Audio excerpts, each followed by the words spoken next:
प्रदेश के यशस्वी मुख्यमंत्री योगी आदित्यनाथ दिल्ली में राष्ट्रपति जी, प्रधानमंत्री जी और गृह मंत्री जी से मुलाकात करते हैं और इसी दौरान भारतीय जनता पार्टी के अध्यक्ष जेपी नड्डा से मुलाकात की। लेकिन इसको लेकर जो लोग योगी आदित्यनाथ के इस लोकप्रियता और उत्तर प्रदेश में जो व्यवस्थाएं की हैं उससे चिढ़कर जो मुकाबला योगी जी का नहीं कर पाते, ऐसे लोग योगी जी पर तल्ख टिप्पणियां कर रहे हैं, ट्वीट कर कर उनको बाकायदा टारगेट कर रहे हैं और कह रहे हैं कि ये योगी जी जो है अपनी पद बचाने के लिए दिल्ली में दर दर की ठोकरें खा रहे हैं।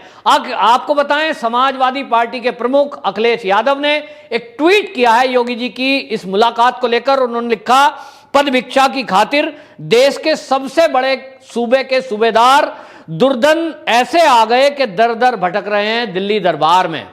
तो आपको बताएं, अखिलेश यादव जी जो ये टोंट मार रहे हैं योगी जी पर कि दुर्दिन ऐसे आ गए कि वो पद की भिक्षा में दर दर भटक रहे हैं, वो ये समझ लें कि योगी आदित्यनाथ जी का देश और दुनिया में, भारतीय जनता पार्टी में नहीं, देश और दुनिया में इस समय वो स्थान है कि दुनिया में जहां भी कोई इस समय हिंदू रहता है वो योगी जी को सम्मान से देखता है। भारतीय जनता पार्टी में भी उनका कद इतना ऊंचा है कि कोई राय उनसे लिए बिना उत्तर प्रदेश का कोई फैसला नहीं किया जाता। लोगों का अपना अपना नजरिया है। उनको लगता है अखिलेश यादव को कि पोस्ट लेने के लिए ऐसा व्यक्ति भटक रहा है। नहीं, जब पहली बार उत्तर प्रदेश में योगी आदित्यनाथ को मुख्यमंत्री पद की शपथ दिलाई गई, उसके पीछे योगी आदित्यनाथ की खुद की मंशा नहीं थी। यह अखिलेश यादव जी को समझना चाहिए, यह लोगों की मंशा थी।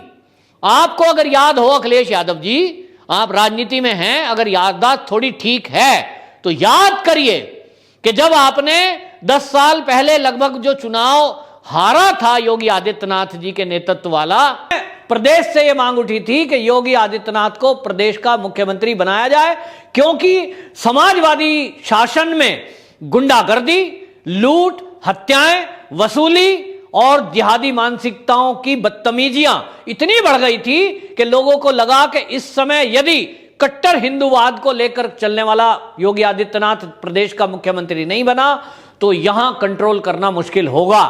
आपको बताऊं, इसलिए योगी आदित्यनाथ को प्रदेश की कमान सौंपी गई थी और जिस पर योगी आदित्यनाथ खरे उतरे, जिसके कारण दूसरी बार भी उन्हीं को मुख्यमंत्री बनाया गया और अब तीसरी बार भी आपको बताएं, ये खबरों में आ चुका है। तो अखिलेश यादव जी, आपने तो सुना ही होगा कि जो भाजपा का नेतृत्व है उसने बाकायदा सभी अटकलों पे विराम लगाते हुए बाकायदा भाजपा का प्रदेश अध्यक्ष उन्होंने और बाकायदा हाई कमान ने, यानी आला कमान जिसको कहते हैं केंद्रीय नेतृत्व, दोनों ने ये क्लियर कर दिया कि 2022 का उत्तर प्रदेश का चुनाव योगी आदित्यनाथ जी के नेतृत्व में ही लड़ा जाएगा।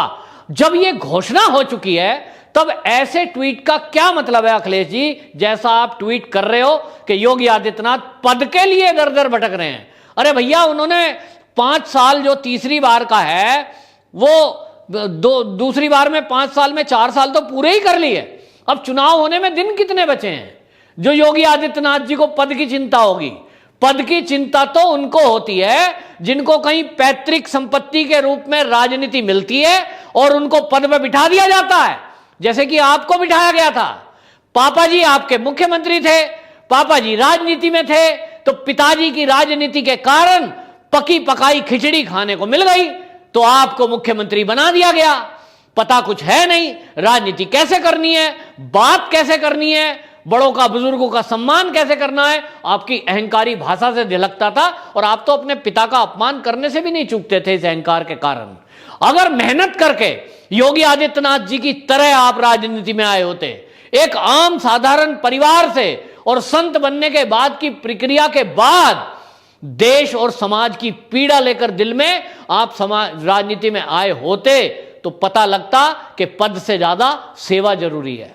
योगी आदित्यनाथ जी वो व्यक्तित्व हैं जिनको पदों की लालसा नहीं है। उनके पास जो एक पद है, जो लोग सम्मान से उनके चरणों में शीश नवाते हैं, वो पद है गोरक्षपीठ का प्रमुख होने का। ये गोरक्षपीठ का एक संत होना, उस संत भगवा ग्रहण करना, उसके आगे दुनिया नतमस्तक होती है। तो योगी आदित्यनाथ जी को किसी इज्जत की राजनीति के कारण इज्जत मिले इसकी जरूरत नहीं है, और ना आपके इस तरह के कमेंट की कोई अपेक्षा करता है, आपके इस तरह के कमेंट की कोई उम्मीद करता है। जिस तरह से आपने ये भाषा इस्तेमाल की है, आपकी भाषा झलक रही है कि आपकी जब साजिशें फेल हो गई, आपने तो शुरू में चलाया, समाजवादियों ने चलाया, कांग्रेसियों ने चलाया, योगी जी से केंद्र सरकार के मोदी जी नाराज हैं, अमित शाह नाराज है, केंद्रीय नेतृत्व बड़ा नाराज है, और आपने तो यह भी चलाया कि अब योगी जी बदले जाने हैं, मुख्यमंत्री कोई और होगा, अब योगी जी को बदल दिया जाएगा।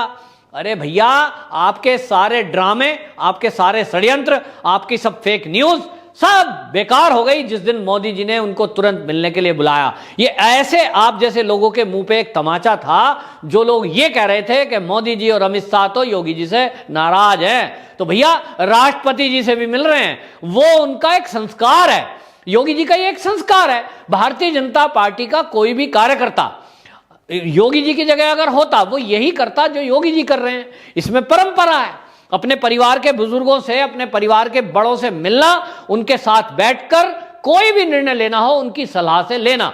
आपकी तरह नहीं है कि पिताजी मंच पे बैठे हैं, आप कुछ बोल रहे हो, पिता को रोक रहे हो, पिता के आगे से माइक हटा रहे हो। ये ड्रामे हम सबने देखे। पिता की मान सम्मान, बड़े बुजुर्गों का मान सम्मान कैसे करना है, ये कोई आप सीखना चाहते हैं तो योगी आदित्यनाथ जी से सीखें। और योगी आदित्यनाथ जी वो व्यक्तित्व हैं, वो व्यक्ति नहीं है, वो व्यक्तित्व हैं कि जिनका कद आज इतना ऊंचा है कि लोग उनको देश का प्रधानमंत्री देखना चाहते हैं। आप कह के देख लो कि मैं देश का प्रधानमंत्री बनने के लिए सोच भी रहा हूं, तो देखो फिर कमेंट कैसे आते हैं, आपको पता लग जाएगा। आपके बारे में ज्यादातर लोग यही कहते हैं, आप तो सुनते रहते होंगे, कमेंट पढ़ते रहते होंगे, लोग यही कहते हैं पैतृक संपत्ति में पद मिल सकते हैं, कमान मिल सकती है पार्टी की, उस तरह की सोच या बुद्धि नहीं मिल सकती। और इस तरह से 2-3 लोगों के बारे में चर्चा होती है जो राजनीति जिनको पैतृक रूप में मिली है, उसमें एक आप भी हैं, कुछ लालू प्रसाद के बच्चे हैं, कुछ सोनिया माता का बच्चा है, तो ऐसे ही आपकी भी गिनती होती है। यूं आप उत्तर प्रदेश के मुख्यमंत्री रह चुके, लेकिन उसके बावजूद आपकी जो ये कार्यशैली है वो लोगों ने देखी है कि एक विशेष वर्ग के धर्म के लोगों को ही आपने तुष्टीकरण के कारण सबसे ज्यादा टिकट दिए, उन्हीं को आगे बढ़ाया। जो इस देश में और प्रदेश में दंगा फसाद करने वाले हैं उनका आपने साथ दिया एक तरफा। मतलब आपने जो फंड भी, सरकारी फंड, जो लोगों के टैक्स का पैसा आपने इस्तेमाल किया, तो कब्रिस्तानों के नाम पे ही दे दिया, अरबों खरबों रुपया लुटा दिया आपने। तो हिंदू परिवार में पैदा होकर आप यदि हिंदुओं की चिंता नहीं कर पाए, उनके मंदिर, उनके लिए जो शमशान हैं, उन तक की चिंता आपने नहीं करी, और एक विशेष वर्ग को तुष्टीकरण के कारण आपने देश की जनता की गाड़ी कमाई यानी टैक्स के रूप में जो आपको मिलती है वो आपने तुष्टीकरण में खर्च कर दी। इसी तरह जो गुंडागर्दी और थानों के जो ठेके छुट रहे थे, उस समय ये माना जा रहा था कि ये जो सारी कमाई है ये ऊपर तक जाती है, ऐसी एक आम चर्चा थी। अब इसमें कितनी सच्चाई है मैं इसको कभी ये नहीं कहूंगा क्योंकि मैं उस डिपार्टमेंट में नहीं हूं, लेकिन उस समय आम चर्चा थी। और एक योगी आदित्यनाथ हैं जिनके बारे में आज की डेट में आप उत्तर प्रदेश के बच्चों से पूछ लो, छोटे बच्चे से लेकर और बुजुर्ग तक, वो कहेंगे योगी आदित्यनाथ जी 1 रुपया नहीं लेते। भ्रष्टाचार में बिल्कुल जीरो टॉलरेंस नीति है उनकी। ट्रांसफर पोस्टिंग बिल्कुल स्पष्ट नीति है। ट्रांसफर पोस्टिंग में जो पिछली सरकारें रही हैं उसमें भ्रष्टाचार नहीं है कि ट्रांसफर करेंगे तो पैसा, पोस्टिंग करेंगे तो पैसा। योगी जी हैं जिनके शासनकाल में ट्रांसफर पोस्टिंग की एक स्पष्ट नीति है, जो उसके कारण चाहे वो भारतीय जनता पार्टी का कार्यकर्ता हो, चाहे वो योगी जी के कितने ही निकट का व्यक्ति क्यों ना हो, कोई भी ऊंची रसूख वाला हो, सबको समान रूप से उस कानून का पालन करना पड़ता है। और जिसके कारण हम देख रहे हैं कि आज की डेट में योगी आदित्यनाथ जी के शासन में 1 लाख से ऊपर भर्तियां हो चुकी हैं, लेकिन आप जबकि विपक्ष में बैठे हो अखिलेश जी, आप भी उस पर सवाल नहीं उठा सकते, क्योंकि योगी आदित्यनाथ जी के शासनकाल में भ्रष्टाचार शून्य, ये उनकी नीति का एक कारण है। और इसलिए वो व्यक्ति नहीं, व्यक्तित्व हैं, और उत्तर प्रदेश ही नहीं पूरे देश में प्रसिद्ध हैं। लोग उनको प्रधानमंत्री देखना चाहते हैं। मुख्यमंत्री अगली बार अगर उत्तर प्रदेश के वो बने तो योगी आदित्यनाथ जी के कद से वो छोटा पद होगा। आप पदों की होड़ में हो सकते हो, लेकिन योगी आदित्यनाथ जी के इस तरह के उनके बारे में टिप्पणी करना आपको शोभा नहीं देता। वंदे मातरम।